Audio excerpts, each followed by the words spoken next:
Good evening, you're watching The Social Network on NDTV 24/7. I'm Kajari Sen, and in the wake of two horrifying crimes that we have seen in just the last 48 hours, one, the child who was raped and murdered in Aligarh, the child who now fights for her life in Delhi after a brutal rape. The big question that we're asking you today is police violence after rapes. It's not just about the rapes themselves, we're going to talk about that, but in the wake of the rape, we saw police violence of a kind that is not just despicable, but almost frightening. Coming only a few months after the protests in December after the Delhi gang rape, has public conscience failed in any way reining in or controlling police violence and the apathy of governance? We've got our guests joining us today. Shivani Naga, ISA activist, joins us for this discussion. Nandini Rao from the Citizens Collective Against Sexual Assault also with us, and on Skype with us from Kolkata, writer and gender activist Rita Banerjee. Thank you all of you for joining us on the social network today.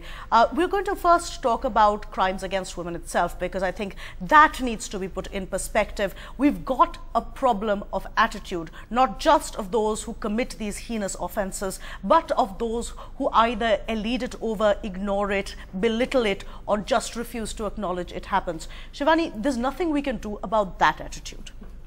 I mean, we've tried, but you see the kind of, just look at the political establishment. Today on the newspapers, you have a case of a Madhya Pradesh minister who has a track record of offering one insensitive comments about women after another, who went on record saying that parents should literally sign a declaration saying they are responsible for a girl safety, the government is not.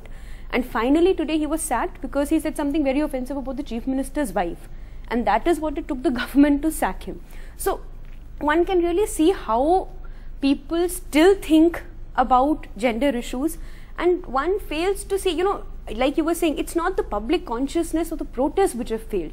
It is the ruling establishment which has failed all those people who were out on the streets, who were saying we are willing to come out, we are willing to talk, we are willing to register cases, we will not think it is taboo to report rape cases. Right. It's the people who are at the other end who have actually failed all these people who finally stepped out of their homes. But how can you register cases when you see that the police response to cases like this one, Nandini, are so thoroughly offensive? If this is the way people protesting against rapes are treated, then how are the rape victims themselves treated? We've all heard the horror stories, and really it is unimaginable.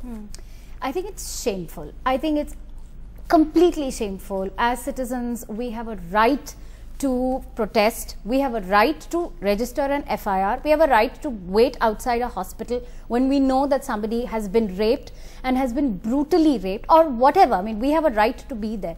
No one has a right to stop us from being there. And I think this message, we can only say it over and over again, and we have to say it in numbers. And I appeal to the people of this country to again come out on the streets, flood your streets wherever you live, because that's the only way our voices are going to get across a government that is that's listening to us less and less, or so it seems to all of us who are seeing an increasing violence that's happening against women and girls.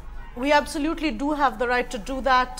But Rita, let's toss it over to you now. We've been talking about gender sensitization programs, but really what we want from the police right now, forget being more sensitive. We want them just to be more humane. I think that the police, to sensitize the police is actually a much later step.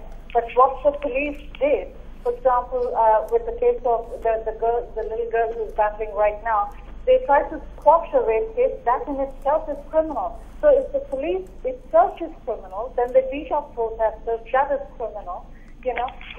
We need to talk about professionalizing and decriminalizing the police force before we can even talk about how to sensitize them.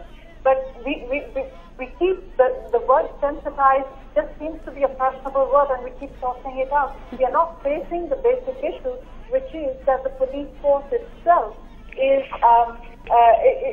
what the people fear. There have been cases where in rural areas where girls go to complain about rape have been raped. So there are cases of dowry which involves the police themselves, all forms of violence that the police itself is inflicting on women in their own families and on women in the public. So I think the first thing we really need to talk about is decriminalizing the police force. Otherwise, we don't even have a proper system, a base for law and order in this country.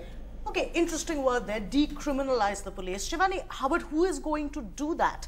Because to be held accountable, somebody has to hold them accountable. Every case we've seen maybe a couple of suspensions, we've seen a couple of transfers, we've never seen any real concrete action being taken. And part of that has to inherently do with the apathy of governance. Absolutely. I mean, after the 16th December incident that happened, there were a lot of demands that the action should be taken against the commissioner, action should be taken against the police personnel who lathi charged the students, who slapped the students outside the Parliament station, Parliament Street police station. None of those happened. So had the government showed a concrete step there, showed that any erring police officers who either fail to register complaints or take cases of gender harassment seriously, or who resort to any kind of such action against people who are protesting, who are supporting a victim, a message would have gone out that police is not zero tolerance for this kind of criminal acts by police. You see communal massacres happening and police doesn't do anything. In Dadri, we have cases of Dalit activists whose limbs have been chopped off. The police is silent. And it is only when it is certain gender assaults, crimes against women, that suddenly you see police becoming so active against the protesters, as if, the kind of resentment, the anger they should show against the accused, they show against the protesters.